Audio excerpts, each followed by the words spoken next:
Bienvenue dans cette nouvelle édition du QG News. Voici les titres de l'actualité. Nouveau programme de gouvernance en Centrafrique, un programme basé sur la sécurité et la paix a été présenté devant le Parlement ce 29 avril, 60 jours après la nomination du Premier ministre Firmin Gribada. Les femmes sont au cœur de la révolte soudanaise, appelée Kandaka du nom des reines nubiennes d'antan. Les manifestantes soudanaises qui ont subi la rigueur des lois islamiques se lèvent pour le respect de leurs droits. Nouvelle réglementation de la téléphonie mobile en Tanzanie, une carte SIM unique par abonné. Plus de 40 millions d'abonnés disposent de 5 mois pour se conformer à la législation à partir de ce mois de mai 2019. Mais tout d'abord, au Bénin, des centaines de manifestants sont à nouveau descendus dans les rues de Cotonou ce jeudi 2 mai. Ils ont érigé des barricades pour défier les forces de l'ordre. Des scènes qui ont déjà coûté la vie à au moins un manifestant et fait plusieurs blessés. Des échauffourées ont surtout eu lieu autour du domicile de l'ancien président Boni Yayi. À l'origine de ces troubles, la situation post-électorale tendue, caractérisée par l'élection législative où seuls 2 partis proches du président Patrice Talon a été autorisé à y prendre part. L'opposition en appelle à la reprise du scrutin, mais la Cour constitutionnelle annonce vouloir proclamer les résultats dès cet après-midi. Sécurité et paix, 2 thématiques au cœur du programme de gouvernance du nouveau Premier ministre centrafricain Firmin Gribada. Il a présenté son programme devant le Parlement ce 29 avril, 60 jours après sa nomination. Les grandes lignes de ce programme de gouvernance avec Corinne Capseux.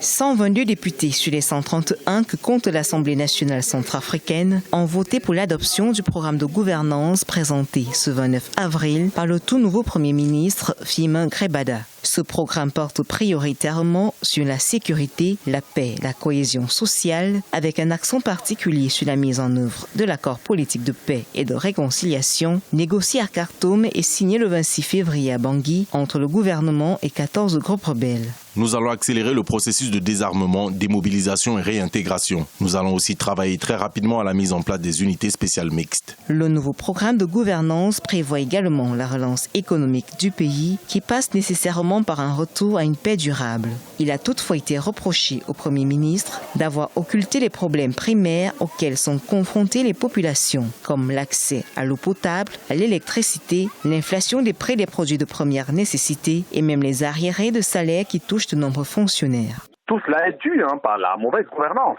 Depuis la nuit des temps, vous savez, la République centrafricaine a connu des moments très difficiles. Nous espérions que maintenant que les gens aspirent à la paix et que l'État prenne sa responsabilité pour que le peuple se retrouve dans tout ce qui se passe et que le minimum puisse apporter au peuple centrafricain. Firmin Gribada dispose de 2 ans pour tenir les engagements de son programme de gouvernance. Il devra avant tout compléter l'effectif de son équipe gouvernementale après que 2 ministres issus du Front populaire pour la renaissance de la Centrafrique de Noureddine Adam aient refusé de faire partie du gouvernement inclusif. Au Soudan, les Kandaka, les femmes, jouent un rôle central au sein du mouvement de contestation contre le régime. Depuis le début des manifestations qui ont entraîné la chute d'Omar el-Béchir, elles sont majoritaires dans les manifestations. Elles réclament le respect de leurs droits et davantage de place dans la société soudanaise. Nathalie Mo. Dans la rue, le combat continue pour les femmes soudanaises. Aux premières loges des manifestations ayant entraîné la déchéance de l'ex-président Omar el-Béchir, elles réclament désormais la justice et l'instauration de la démocratie. Nous voulons un Soudan meilleur, un État démocratique, un État qui nous juge tous conformément à la loi sans favoritisme. Nous sommes donc sur la place jusqu'à ce que nos demandes soient satisfaites, dont la première est le jugement du précédent régime, y compris ceux qui ont commis des crimes et la corruption. Notre révolution est en cours jusqu'à ce que nos demandes soient satisfaites. La représentativité des femmes, autre cheval de bataille pour les militantes soudanaises. Sous le régime très conservateur de Omar el-Béchir, le Parlement se composait de 25% de femmes, tandis que le gouvernement n'en comptait aucune. Nous ne sommes pas satisfaites du nombre de femmes représentées dans le comité de négociation avec le Conseil militaire de transition. C'est une légère présence, contrairement à la réalité de notre participation participation à la révolution et un autre nombre au sit-in. Des observateurs ont révélé que 2/3 des manifestants au Soudan étaient des femmes. Jeune militante de 22 ans, Ala Salah a été désignée par des internautes comme le symbole de la révolution soudanaise. Le continent africain enregistre une baisse de 8,4% de ses dépenses militaires en 2018. Il s'agit de la plus forte baisse annuelle depuis 2014. Elle serait due à la crise économique qui pèse sur la plupart des pays africains selon l'Institut international de recherche pour la paix. Les précisions d'Ange Bijonomagno. Selon l'Institut international de recherche pour la paix, les dépenses militaires des pays africains ont baissé pour la 4e année consécutive. En 2018, cette baisse a dépassé les 8% pour atteindre environ 40,6 milliards de dollars, soit 2,2% des dépenses militaires mondiales. La conjoncture économique qui pèse sur la plupart des pays africains explique notamment cette baisse. Face aux crises économiques et financières que les pays traversent, il faut absolument l'aide extérieure parce que la sécurité des uns, c'est aussi celle des autres. Quand on contient le terrorisme dans un pays, c'est qu'on a réussi à sauver un peu la planète de cette menace. Certains pays ont toutefois augmenté leurs achats en armement et matériel militaire en raison des conflits armés qu'ils traversent. C'est le cas du Nigeria et du Burkina Faso où les attaques terroristes se font de plus en plus récurrentes. Tant qu'il n'y a pas de sécurité, il n'y a pas de paix, pas de croissance. Donc la priorité, c'est la sécurité. C'est pourquoi il faut absolument que tous les pays soient en paix pour pouvoir amorcer le développement économique et social.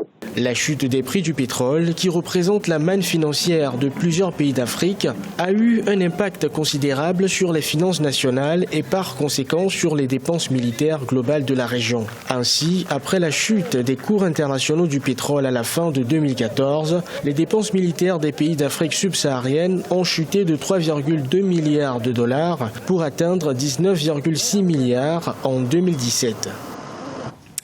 Restriction du nombre de numéros de téléphone mobile par abonné en Tanzanie. Une nouvelle législation est entrée en vigueur ce 1er mai. Une carte SIM unique par réseau directement liée à la carte d'identité. Objectif, lutter contre la cybercriminalité. Les précisions de Mariam Adramé et Neilé Claude Bessa. L'autorité tanzanienne de régulation des communications envisage de restreindre le nombre de numéros de téléphone mobile qu'un abonné peut posséder.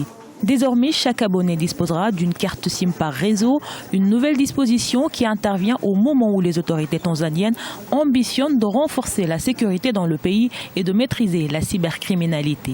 C'est une restriction qui devrait être momentanée parce qu'elle va nécessairement avoir un impact négatif sur la liberté de faire des affaires, sur le doing business. L'application de la nouvelle réglementation sur la carte SIM unique par réseau implique l'enregistrement biométrique de tous les détenteurs de carte SIM. Durant l'opération qui se déroulera du 1er mai au 30 septembre 2019, les informations obtenues à partir de cartes SIM enregistrées seront directement liées à la carte nationale d'identité afin de réduire la désinformation et les falsifications de documents. La biométrie va permettre de ficher tous les individus, de les répertorier et de les contrôler par GPS et par satellite. Si on met la biométrie, c'est parce qu'on veut contrôler ceux qui s'abonnent. À cause du nombre croissant de cas de fraude sur téléphone portable liés à l'utilisation de cartes SIM non enregistrées, l'autorité tanzanienne de régulation des communications a défini des règles strictes obligeant les opérateurs de télécommunications à désactiver les cartes SIM non enregistrées. Aussi, le régulateur a fixé une amende maximale de 216,441 $ ou de 3 mois de prison pour ceux qui ne se conformeront pas à la loi. Ce journal a été préparé par l'ensemble de la rédaction. Merci à vous de l'avoir suivi. Retrouvez dans un instant une nouvelle édition de l'actualité sur Africa 24.